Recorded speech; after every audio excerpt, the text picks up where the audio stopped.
শুল্ক হার পুনর্বিবেচনায় ৪৮ ঘণ্টার মধ্যে যুক্তরাষ্ট্রে দুটি চিঠি পাঠাবে সরকার, জানিয়েছেন প্রেস সচিব। ট্রাম্পের বিরুদ্ধে বিক্ষোভে উত্তাল আমেরিকা। ৪০টি দেশের বিনিয়োগকারীদের নিয়ে কাল থেকে ঢাকায় শুরু হচ্ছে ৪ দিনের বিনিয়োগ সম্মেলন। বুধবার আনুষ্ঠানিক উদ্বোধন করবেন প্রধান উপদেষ্টা, আসছেন না ইলন মাস্ক। সরকার বিরোধী আন্দোলনের সময় আইনজীবীদের মারধর ও হত্যা চেষ্টার মামলায় আওয়ামীপন্থী ৭০ আইনজীবীর জামিন নামঞ্জুর, কারাগারে প্রেরণ। দেখছিলেন ক্রাউন সিমেন্ট সংবাদ শিরোনাম। এবারে বিস্তারিত। যুক্তরাষ্ট্রের বাজারে বাংলাদেশি পণ্যের উচ্চ শুল্কের সংকট সমাধানে আগামী ৪৮ ঘণ্টার মধ্যে মার্কিন প্রেসিডেন্টের কাছে চিঠি দেবেন প্রধান উপদেষ্টা ডক্টর মোহাম্মদ ইউনূস। বাণিজ্য উপদেষ্টার পক্ষ থেকে আরও একটি চিঠি যাবে ইউনাইটেড স্টেটস অফ ট্রেড রিপ্রেজেন্টেটিভের কাছে। চিঠিতে ৩৭% শুল্কের বিষয়টি পর্যালোচনার আবেদন করা হবে। সচিবালয় অর্থ মন্ত্রণালয়ের উচ্চ পর্যায়ের বৈঠকে এসব সিদ্ধান্ত হয়। মুহিবুল্লাহ মুহিবের রিপোর্টে বিস্তারিত। বাংলাদেশি পণ্যের উপর নতুন করে ৩৭% পাল্টা শুল্ক আরোপ করেছে যুক্তরাষ্ট্র, যা ৯ এপ্রিল থেকে কার্যকর হবে। এ নিয়ে রবিবার অর্থ মন্ত্রণালয়ে উচ্চ পর্যায়ের পর্যালোচনা বৈঠক হয়। এই শুল্ক ৩ মাস কার্যকর না করার জন্য মার্কিন প্রশাসনকে আগামী ৪৮ ঘণ্টার মধ্যে দুটি চিঠি দেওয়ার সিদ্ধান্তের কথা জানান প্রেস সচিব শফিকুল আলম। আমেরিকার প্রেসিডেন্ট ডোনাল্ড ট্রাম্পের কাছে আর একটা চিঠি যাবে আমাদের কমার্স অ্যাডভাইজারের তরফ থেকে ইউএসটিআর এর কাছে। ইউএসটিআর তো আপনারা জানেন ইউনাইটেড স্টেটস ট্রেড রিপ্রেজেন্টেটিভের কাছে যাবে। এই দুটো হচ্ছে ৪৮ ঘন্টার মধ্যে এটা চলে যাবে। আমাদের স্বার্থ বজায় রেখে যুক্তরাষ্ট্র থেকে আমাদের আমদানি বেশ বাড়ানো সম্ভব। আমরা তার উপায়গুলি করছি। আমরা সর্বাত্মক চেষ্টা করব, সর্বোচ্চ চেষ্টা করব যাতে করে এই বিষয়টি যথাসত্ত্ব আমরা নিষ্পত্তি করতে পারি। বৈঠকে বাণিজ্য উপদেষ্টা, পরিকল্পনা উপদেষ্টা, বিদ্যুৎ ও জ্বালানি উপদেষ্টা, বাংলাদেশ ব্যাংকের গভর্নর, বাণিজ্য মন্ত্রণালয়ের সচিব, জাতীয় রাজস্ব বোর্ডের চেয়ারম্যান, অর্থ সচিব এবং অর্থনীতিবিদ ও ব্যবসায়ী নেতারা তাদের বক্তব্য তুলে ধরেন। প্রথমত আমরা উইল রিচ আউট যে আমাদের ইউএসের সাথে এবং বাংলাদেশের সাথে ব্যবসা বাণিজ্য আমরা প্রসার ঘটাবো, এবং এই জন্য যদি আমাদের আমেরিকা থেকে আমাদের দরকারি কোনো কিছু ইম্পোর্ট করতে হয়, অনেক কিছু এলএনজি এবং জিনিস আমরা ইম্পোর্ট করব, সো দ্যাট তাদের সাথে আমাদের বাণিজ্যিক সম্পর্ক আরেকটু দৃঢ় হয়। যুক্তরাষ্ট্র যেই পদক্ষেপগুলো নিয়েছে তাদের আমদানি করের ব্যাপারে, তাতে করে অন্যান্য বড় বড় অর্থনৈতিক শক্তি চীন, ইউরোপ, তারাও এর বিপক্ষে আরও কিছু পদক্ষেপ নেবে। কোথায় গিয়ে এটা দাঁড়াবে আমরা পুরো জানি না। এটা পুরো বিশ্ব অর্থনীতি যে কোথায় কি কতদূর কিভাবে বড় ধরনের নাড়াচাড়া খাবে এ সম্বন্ধে কোনো সন্দেহ নাই। যুক্তরাষ্ট্রের সাথে বাণিজ্য বৃদ্ধির জন্য সহায়ক এবং এটাকে অ্যাপ্রোপ্রিয়েটলি যুক্তরাষ্ট্রকে আমরা কিভাবে উপস্থাপন করব সেই স্ট্র্যাটেজিগুলো বোঝার জন্য আজকে আমাদের আলোচনা। দেশের স্বার্থ আগে, সেখানে অবশ্যই বাংলাদেশের স্বার্থ মাথায় রেখে অপরচুনিটিগুলো বের করা। এর আগে যুক্তরাষ্ট্রে বাংলাদেশি পণ্য রপ্তানির উপর গড়ে ১৫% শুল্ক ছিল। নতুন করে তা বাড়িয়ে ৩৭% শুল্ক আরোপের ঘোষণা দিয়েছে ট্রাম্প প্রশাসন। এই শুল্কের কারণে বাংলাদেশের রপ্তানি পণ্যের বড় বাজারটিতে পণ্য রপ্তানি, বিশেষ করে তৈরি পোশাক রপ্তানিতে বড় ধাক্কার আশঙ্কা করছেন রপ্তানিকারকরা। শুধু বাংলাদেশি নয়, বিশ্বের বিভিন্ন দেশের উপর পাল্টা শুল্ক বসিয়েছেন Donald Trump. Muhibullah Muhib, Bangla vision, Dhaka. মার্কিন প্রেসিডেন্ট ডোনাল্ড ট্রাম্পের শুল্ক আরোপ ও গণছাঁটাই সহ বেপরোয়া পদক্ষেপে অর্থনীতিকে টালমাটাল পরিস্থিতিতে ফেলে দেয় এবার বিক্ষোভে উত্তাল খোদ যুক্তরাষ্ট্র। বিক্ষোভ ছড়িয়ে পড়েছে ৫০টি অঙ্গরাজ্যের বিভিন্ন শহরে। শনিবার দেশটির ৫০টি অঙ্গরাজ্যের হাজারেরও বেশি বিক্ষোভকারী কর্মসূচি ও সমাবেশ অনুষ্ঠিত হয়েছে। রাজধানী ওয়াশিংটন ডিসি ছাড়াও বিক্ষোভ ছড়িয়ে পড়েছে Boston, Chicago, Los Angeles, New York, New Jersey সহ বিভিন্ন শহরে। রাজপথে নেমে আসা জনতার হাতে শুধু ট্রাম্প বিরোধী ব্যানার, প্ল্যাকার্ড ছিল এমন নয়, ফিলিস্তিনের বর্বরতা থামানোর দাবিতে ট্রাম্পের দৃষ্টি আকর্ষণের চেষ্টাও চালিয়েছেন অনেকেই। চরম অসন্তুষ্ট জনতার হাতে থাকা প্ল্যাকার্ডে লেখা ছিল, যুক্তরাষ্ট্রে কোনো রাজা নেই, মাস্কে বিতাড়িত করুন। প্রেসিডেন্ট ডোনাল্ড ট্রাম্পের প্রায় ৭০টি দেশের ওপর বাড়তি শুল্ক আরোপের মাধ্যমে বাণিজ্য যুদ্ধকে উস্কে দেওয়ার পর শুক্রবার থেকেই মাত্র দুদিনেই গায়েব হয়েছে প্রায় $5 ট্রিলিয়ন। বিনিয়োগ রাতারাতি আসে না। পাইপলাইন তৈরির কাজ করা হচ্ছে বলে জানিয়েছেন বাংলাদেশ বিনিয়োগ উন্নয়ন কর্তৃপক্ষের নির্বাহী চেয়ারম্যান চৌধুরী আশিক মাহমুদ বিন হারুন। তিনি জানান, এবারের সম্মেলনে ইলন মাস্ক না এলেও চুক্তি হবে নাসার সাথে। আর ইন্টারকন্টিনেন্টালের পুরো অনুষ্ঠানে স্টারলিংকের ডেমো থাকবে। সোমবার থেকে শুরু হতে যাওয়া বিনিয়োগ সম্মেলন নিয়ে রাজধানীর ফরেন সার্ভিস একাডেমিতে ব্রিফিংয়ে বিডা চেয়ারম্যান জানান, আগামী 9 এপ্রিল বুধবার সম্মেলনের উদ্বোধন করবেন প্রধান উপদেষ্টা ডক্টর মোহাম্মদ ইউনূস। সেদিন পুরো বাংলাদেশকে উপস্থাপন করা হবে। তিনি জানান, এখন পর্যন্ত 40টি দেশের বিনিয়োগকারীরা এতে উপস্থিত থাকবেন। আগামীকাল 60 জনের একটি প্রতিনিধি দল বিশেষ বিমানে চট্টগ্রামের মিরসরাই ও কোরিয়ান ইপিজেড পরিদর্শন করবেন। এছাড়াও পরদিন মঙ্গলবার বিনিয়োগকারীদের আরেকটি দল নারায়ণগঞ্জের বিভিন্ন রপ্তানিমুখী কারখানা ঘুরে দেখবেন। বিডা চেয়ারম্যান বলেন, সম্মেলনে বিনিয়োগকারীদের একটা ধারণা দেয়াই সরকারের মূল লক্ষ্য। যুক্তরাষ্ট্রের শুল্ক আরোপের বিষয়টি সরকার সুযোগ হিসেবেই দেখছেন বলেও মনে করেন তিনি।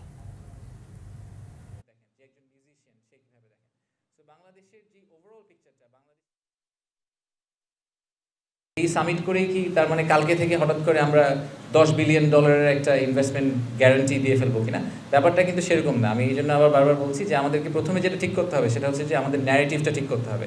আমাদের বাংলাদেশের ব্যাপারে যে গ্লোবাল ন্যারেটিভটা আছে, এই ন্যারেটিভটাকে আমাদেরকে ওভারটার্ন করতে হবে, নাম্বার 1। নাম্বার 2 হচ্ছে বাংলাদেশের যেই ব্যবসা করার যে difficulty, is of doing business, সেটাকে আমাদের সিগনিফিকেন্টলি ইমপ্রুভ করতে হবে। আমরা যেখানে আছি, ওয়ান অফ দ্য রিজনস যেই কারণে বাংলাদেশে আমরা অনেক ধরনের ট্যাক্সের সুবিধা দিই, 10 বছরের ট্যাক্স ব্রেক আছে বেজাতে, তারপরেও বেজাতে ইনভেস্টমেন্ট হয় না। তো কেন তাহলে ইনভেস্টমেন্ট হয় না? যদি আমরা ট্যাক্স ব্রেক দিই 10 বছরের, 12 বছরের, নিজেদেরই কিছু সমস্যা আছে, সেই সমস্যাগুলো যদি আমরা সমাধান করি, রাইট ন্যারেটিভটা সেট করি, তাহলে এই পাইপলাইনটা ওভারটাইম বিল্ড করবে।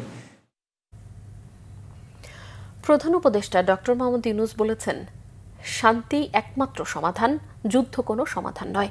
শান্তি প্রতিষ্ঠার জন্য যুদ্ধের প্রয়োজন নেই। সাম্প্রতিক চীন সফরে দেশটির গণমাধ্যম সিজিটিএনকে দেয়া এক সাক্ষাৎকারে তিনি এই আশা প্রকাশ করেন। চীনের সাথে বাংলাদেশের সম্পর্ক নতুন উচ্চতায় পৌঁছবে। বাংলাদেশ চীনা বিনিয়োগ এবং শিল্প কারখানা স্থানান্তরের আহ্বান জানিয়েছেন তিনি। প্রধান উপদেষ্টা বলেন, স্বল্পোন্নত দেশ থেকে উন্নয়নশীল দেশে উত্তরণের পথে রয়েছে বাংলাদেশ। তরুণ সমাজের প্রত্যাশা অনুযায়ী বাংলাদেশকে রূপান্তরে সহায়তা করতে পারে চীন। ডক্টর মোহাম্মদ ইউনূস আরও বলেন, বাংলাদেশ ও চীনের মধ্যকার 50 বছরের দ্বিপাক্ষিক সম্পর্কের সাফল্য অত্যন্ত তাৎপর্যপূর্ণ। ভবিষ্যতে তা ধরে রাখাতে সংস্কৃতি ও ভাষা চর্চার উপরও গুরুত্ব দিতে হবে। বাংলাদেশের চাইনিজ সাংস্কৃতিক চর্চা কেন্দ্র স্থাপনে চীন সহায়তা করতে পারে। সাক্ষাৎকারে বাংলাদেশের স্বাস্থ্যসেবা নিয়েও কথা বলেন ডক্টর মোহাম্মদ ইউনূস। স্বাস্থ্য খাতে চাইনিজ টেকনোলজি থেকে বাংলাদেশের অনেক কিছু পাওয়ার আছে বলেও জানিয়েছেন প্রধান উপদেষ্টা।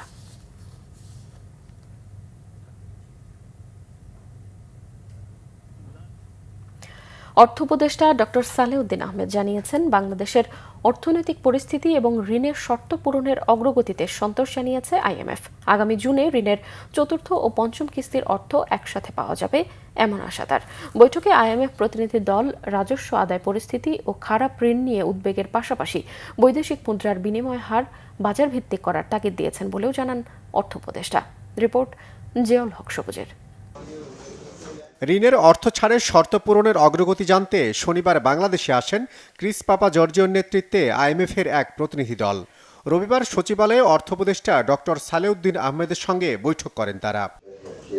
বৈঠকে আইএমএফ মিশনটি বাংলাদেশের জিডিপির অনুপাতে রাজস্ব আয় বৃদ্ধি ও বৈদেশিক মুদ্রার রিজার্ভ ছাড়াও বাজেট ঘাটতি পর্যালোচনা করে। খেলাপি ঋণ আদায় ও ব্যাংক খাতের শৃঙ্খলা ফেরানোর বিষয়েও তারা জানতে চায় বলে জানিয়েছেন অর্থ উপদেষ্টা। বেসিক্যালি যে আইএমএফের কনসার্নটা হলো রেভিনিউ জেনারেশন, আমাদের বাজেট সাইজ কত হবে, ডেফিসিট কত হবে, এগুলি কতটুকু আমরা রাখবো, সার্বিকভাবে ব্যাংকিং শৃঙ্খলা, ডিফল্ট লোন আদায়, আর এদিকে এনবিআরের আমরা ট্যাক্স জিডিপি রেশিও বাড়াবো কী করে, কোন কোন ক্ষেত্রে বাড়াবো, এইগুলি নিয়ে আলাপ হচ্ছে। যে আইএমএফ বলছে দেখে করছি, এটা আমাদের ব্যাংক রেজুলিউশন, ডিফল্ট লোনগুলো ইস্যু করতে হবে, আমরা ম্যাক্রো স্টেবিলিটি আবার আনতে হবে, ট্যাক্স রেভিনিউ বাড়াতে হবে, ট্যাক্সের লিকেজ আমাদের জন্য। অতএব ওরা টাকা দেখ আর না দেখ, এটা তো আমাদের এমনি করতে হবে। মিশনটির বিশ্লেষণ সম্পর্কে উপদেষ্টা জানান, অন্তর্বর্তী সরকারের 8 মাসে সঠিক পথে রয়েছে বাংলাদেশের অগ্রগতি। সব ঠিক থাকলে 4র্থ ও 5ম কিস্তির বাকি $239 কোটি পাওয়া যাবে আগামী জুনেই।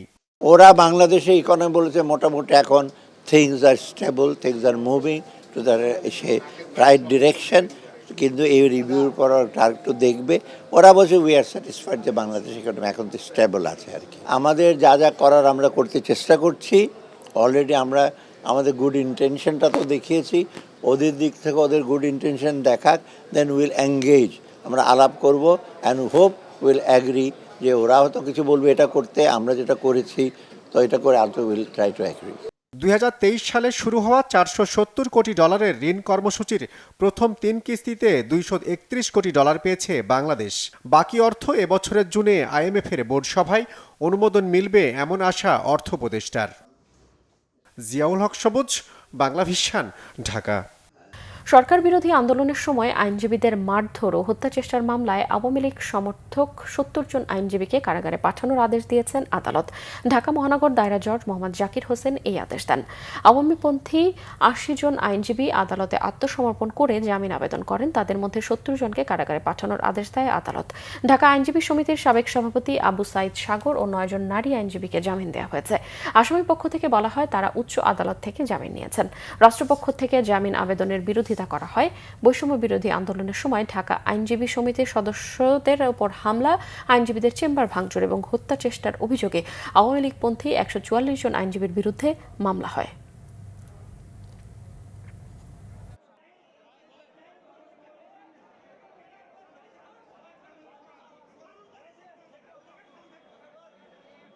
সরকারের পক্ষ হয়ে আরেকটা পক্ষের উপরে তাদের শান্তিপূর্ণ মিছিলে দেশীয় অস্ত্র নিয়ে যেভাবে আক্রমণ করেছেন, এটা জাতির কাছে কাম্য নয়। সব কিছু বিবেচনা করে বিজ্ঞ আদালত যারা মহিলা আইনজীবী ছিল তাদের 10 জন এবং একজন বয়স্ক আবু সাইদ সাগর, একজন পুরুষ আইনজীবী আবু সাইদ সাগর, তাকে 11 জনকে জামিন অন্তর্বর্তীকালীন জামিন মঞ্জুর করেন।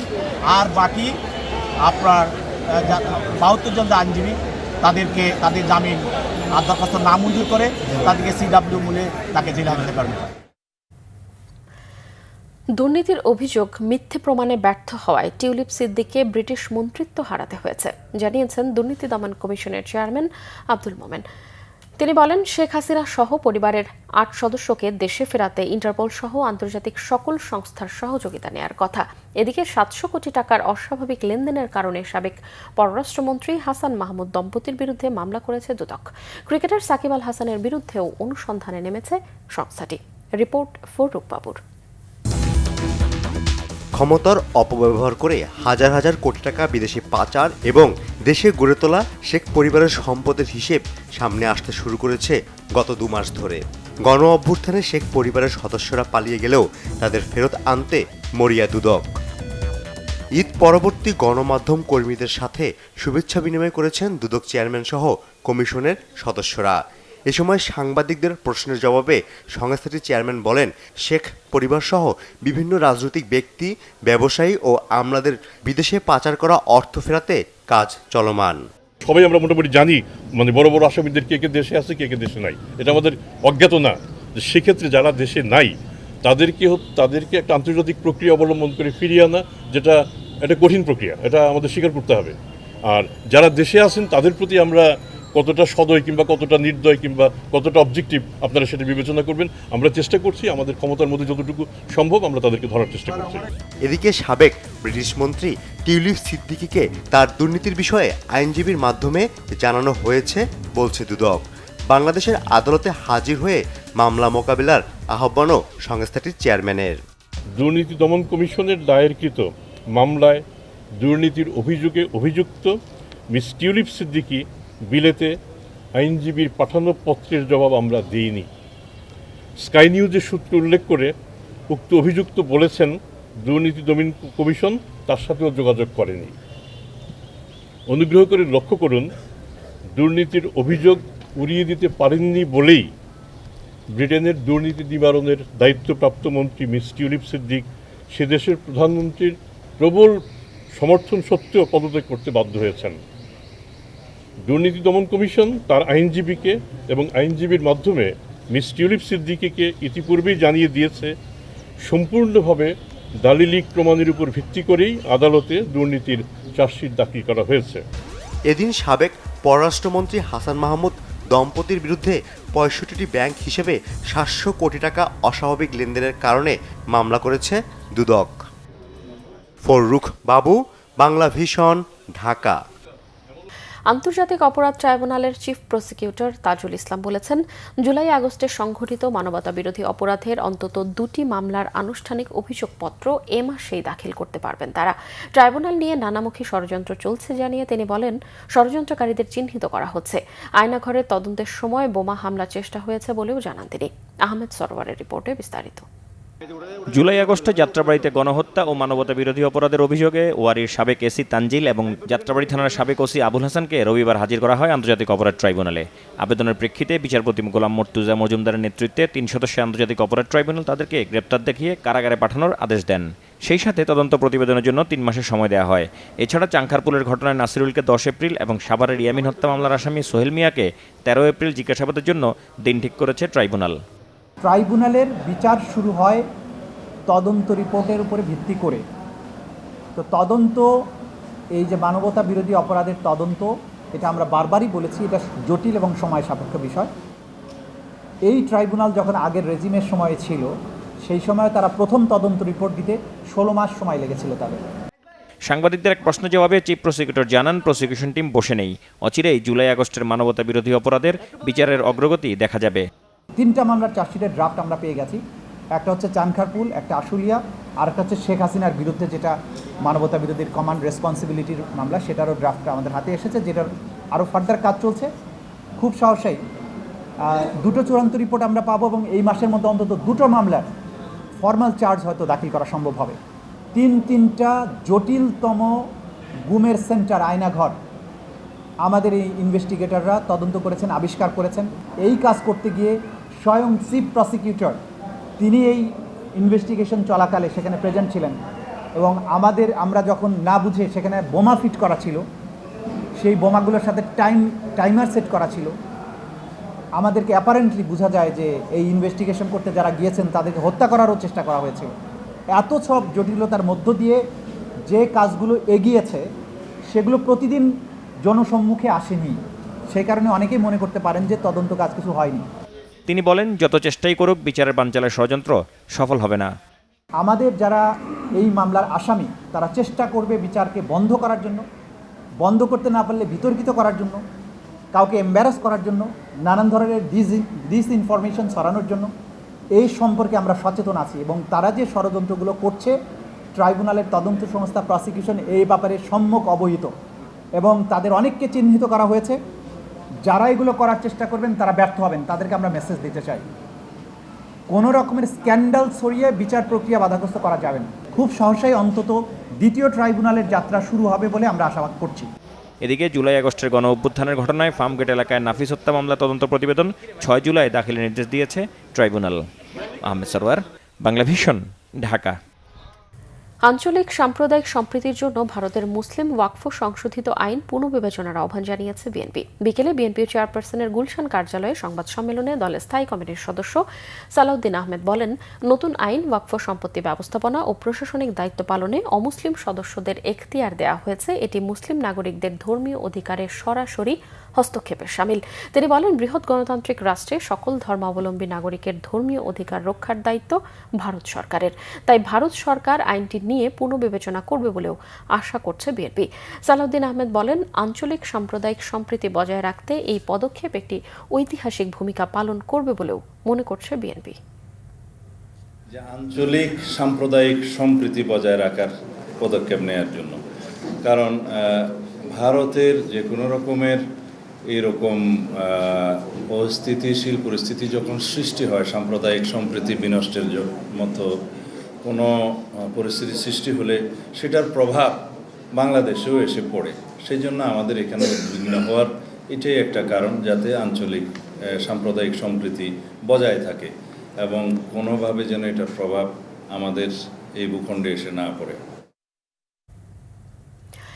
এদিকে বিতর্কিত ওয়াকফ বিলের বিরুদ্ধে ভারত জুড়ে বিক্ষোভ চলমান। যতদিন পর্যন্ত এই বিল রহিত না করা হবে ততদিন এই আন্দোলন চলবে বলে জানিয়েছেন অল ইন্ডিয়ান মুসলিম পার্সোনাল ল বোর্ড। সব ধর্ম এবং সামাজিক সংগঠনকে একসঙ্গে যুক্ত করা হবে বলেও জানিয়েছেন তারা। নিপীড়নমূলক এই সংশোধনীর বিরুদ্ধে সংবিধান অনুযায়ী যা যা করা যায় তারা সবই করা হবে বলে মুসলিমদের আশ্বস্ত করেছে সংস্থাটি। এছাড়াও এই বিল নিয়ে কোনো মুসলিমকে হতাশ না হওয়ার আহ্বান জানিয়েছেন তারা। বিতর্কিত ওয়াকফ বিলের বিরুদ্ধে সুপ্রিম কোর্টের দ্বারস্থ হবে ভারতীয় মুসলিমরা। পাশাপাশি এটির বিরুদ্ধে বিভিন্ন আন্দোলন ও সংগ্রাম অব্যাহত রাখবে বলে জানিয়েছে অল ইন্ডিয়া মুসলিম পার্সোনাল ল। পবিত্র ঈদ উল আজহার পর তারা আন্দোলনের দ্বিতীয় ধাপের ঘোষণা দেবেন। দেশের সাধারণ নাগরিকদের সাথে এ বিষয়ে আলোচনার জন্য গোল টেবিল বৈঠকেও বসবে সংস্থাটি। আন্দোলনের প্রথম পর্যায়ে অংশ হিসেবে ওয়াকফ বাঁচাও, সংবিধান বাঁচাও এই স্লোগানের অধীনে আগামী শুক্রবার পর্যন্ত পুরো এক সপ্তাহ বিক্ষোভ পালিত হবে। ভারতের দিল্লি, মুম্বাই ও কলকাতা সহ পুরো ভারতে ওয়াকফ বিলের বিরুদ্ধে বড় ধরনের প্রতিবাদ কর্মসূচির আয়োজন করা হবে।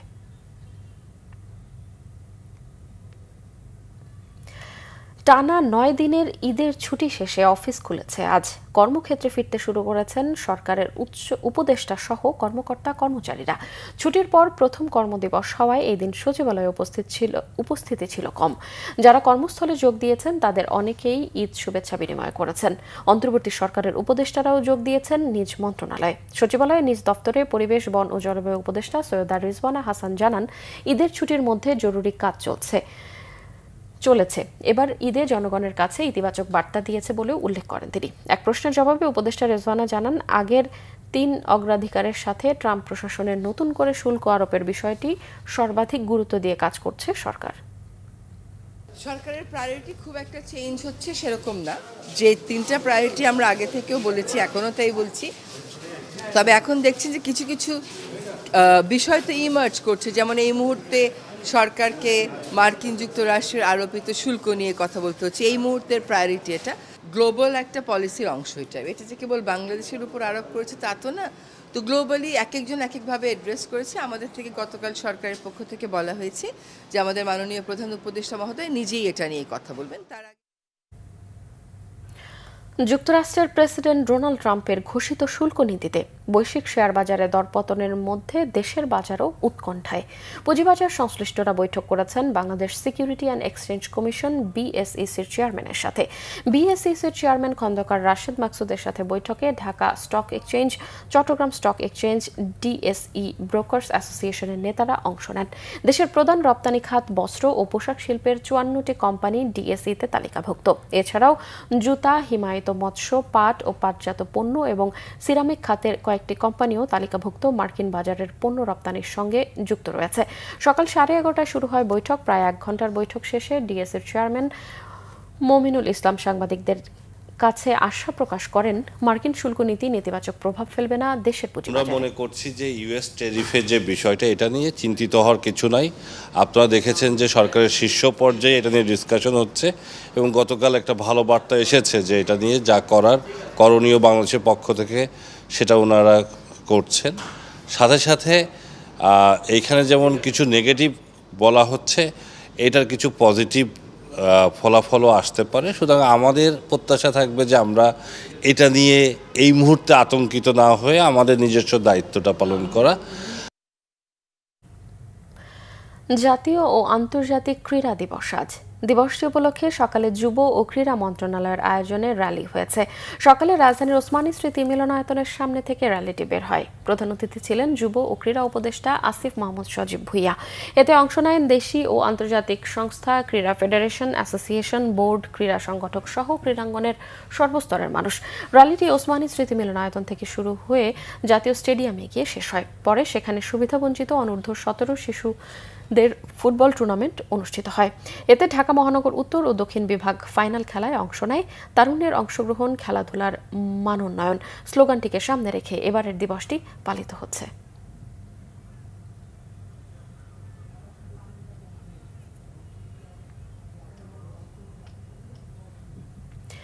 দেশের উত্তর ও মধ্যাঞ্চলে বৃষ্টি ও বজ্র বৃষ্টির সম্ভাবনা রয়েছে বলে জানিয়েছে আবহাওয়া অফিস। তবে ঢাকায় বৃষ্টির সম্ভাবনা নেই, বরং তাপমাত্রা আরও বাড়তে পারে। সকালে আবহাওয়ার নিয়মিত পূর্বাভাসে এই তথ্য জানানো হয়েছে। রাজশাহী, রংপুর, ময়মনসিংহ ও সিলেট বিভাগের 2-1 জায়গায় অস্থায়ী দমকা হাওয়া সহ বৃষ্টি কিংবা বজ্রসহ বৃষ্টি হতে পারে। এছাড়াও দেশের অন্যত্র অস্থায়ীভাবে আংশিক মেঘলা আকাশ সহ সারা দেশের আবহাওয়ার প্রধানত শুষ্ক থাকতে পারে বলেও জানিয়েছে আবহাওয়া অফিস। এ সময় সারা দেশে দিনে ও রাতের তাপমাত্রা সামান্য বাড়তে পারে। তবে আগামী 10 ও 11 এপ্রিল সারা দেশে বৃষ্টিপাতের পরিমাণ বাড়তে পারে বলে জানিয়েছে সংস্থাটি। এখন যে মৃদু থেকে মাঝারি ধরনের তাপপ্রবাহ বিদ্যমান রয়েছে সেটা অব্যাহত থাকবে। তবে 10-11 তারিখে বৃষ্টিপাত একটু বাড়বে, তখন হয়তো সেটা মাঝারি তাপপ্রবাহ থেকে কমে মৃদু তাপপ্রবাহের মধ্যে নেমে আসবে এবং এরিয়া এখন যেমন যেসব দেশের পশ্চিমাঞ্চল এবং তৎসংলগ্ন মধ্য অঞ্চলে যে তাপপ্রবাহ বিদ্যমান রয়েছে সেই এরিয়াটাও কিছুটা কমে আসবে। টানা 8 দিন বন্ধ থাকার পর বিভিন্ন স্থলবন্দর দিয়ে শুরু হয়েছে আমদানি রপ্তানির কার্যক্রম। সকালে চাঁপাইনবাবগঞ্জের সোনা মসজিদ স্থলবন্দর দিয়ে শুরু হয় বাংলাদেশ ও ভারতের মধ্যে আমদানি রপ্তানি। ঈদের ছুটি থাকায় 29 মার্চ থেকে 5 এপ্রিল পর্যন্ত বন্ধ ছিল দুদেশের মধ্যকার বাণিজ্য। সোনা মসজিদ ইমিগ্রেশন ইনচার্জ মোহাম্মদ জামিরুল ইসলাম বলেন, পবিত্র ঈদ উল ফিতর উপলক্ষে আমদানি রপ্তানি বন্ধ থাকলেও গত 8 দিন স্বাভাবিক ছিল বন্দরের ইমিগ্রেশন চেকপোস্ট। এতে নির্বিঘ্নে যাতায়াত করে বাংলাদেশ ও ভারতের যাত্রীরা। এর আগে পবিত্র ঈদ উল ফিতরের ছুটি শেষে শনিবার থেকে স্বাভাবিক হয় বেনাপোল স্থলবন্দরের কার্যক্রম। এদিকে কর্মচাঞ্চল্য ফিরেছে সাতক্ষীরার ভোমরা স্থলবন্দরে। সকাল থেকে শুরু হয়েছে দুদেশের বাণিজ্যিক কার্যক্রম। ভোমরা স্থলবন্দরের শুল্ক স্টেশনের ডেপুটি কমিশনার আবুল কালাম আজাদ বলেছেন, গড়ে প্রতিদিন 3 থেকে 400 পণ্যবাহী ট্রাকে করে বিভিন্ন পণ্য আমদানি রপ্তানি হয় এই বন্দর দিয়ে। উভয় দেশের ব্যবসা বাণিজ্যের ক্ষেত্রে বন্দরটি অনেক গুরুত্বপূর্ণ বলেও জানান এই কর্মকর্তা। কক্সবাজারের উখিয়ায় জমি নিয়ে বিরোধের জেরে সংঘর্ষে এক জামায়াত নেতা সহ 3 জন নিহত হয়েছে। আহত হয়েছে কমপক্ষে 12 জন। সকালে রাজাপালং ইউনিয়নের কুতুপালং 9 নং ওয়ার্ডের পশ্চিমপাড়া এলাকায় এই ঘটনা ঘটে। নিহতরা হলেন স্থানীয় মসজিদের খতিব ও ওই ওয়ার্ডের জামায়াতের আমির মাওলানা আবদুল্লাহ আল মামুন, আব্দুল মান্নান ও তার বোন শাহিনা বেগম। নিহতরা সম্পর্কে আপন চাচাতো জ্যাঠাতো ভাই বোন। স্থানীয়রা জানান, কুতুপালং পশ্চিমপাড়া গ্রামে জমি নিয়ে দুপক্ষের বিরোধ চলছিল। এরই জেরে দুপক্ষ সংঘর্ষে জড়ায়। এ সময় পাল্টাপাল্টি হামলায় উভয় পক্ষের কমপক্ষে 15 জন আহত হন। হাসপাতালে নিয়ে গেলে চিকিৎসক 3 জনকে মৃত ঘোষণা করে। চট্টগ্রামের চান্দগাঁও থানার তাহসিন হত্যা মামলায় শীর্ষ সন্ত্রাসী সাজ্জাদ হোসেন ওরফে ছোট্ট সাজ্জাদের আবারও 5 দিনের রিমান্ড মঞ্জুর করেছে আদালত। চট্টগ্রাম মেট্রোপলিটন ম্যাজিস্ট্রেট মোহাম্মদ আলাউদ্দিনের আদালত পুলিশ 10 দিনের রিমান্ড আবেদন করলে শুনানি শেষে 5 দিনের রিমান্ড মঞ্জুর করেন বিচারক। এর আগে একই মামলায় গত 16 মার্চ চট্টগ্রামের আরেকটি আদালত তার 7 দিনের রিমান্ড মঞ্জুর করেছিল। 24 সালের 21 অক্টোবর বিকেলে চান্দগাঁও এলাকায় তাহসিন নামের এক যুবককে গুলি করে হত্যা করে সন্ত্রাসীরা।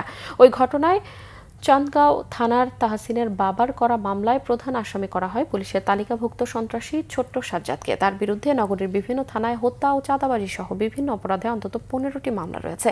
28 জানুয়ারি ফেসবুক লাইভে বায়জিদ বোস্তামি থানার ওসি আরিফ হোসেনকে পেটানোর হুমকিও দেয় এই সন্ত্রাসী।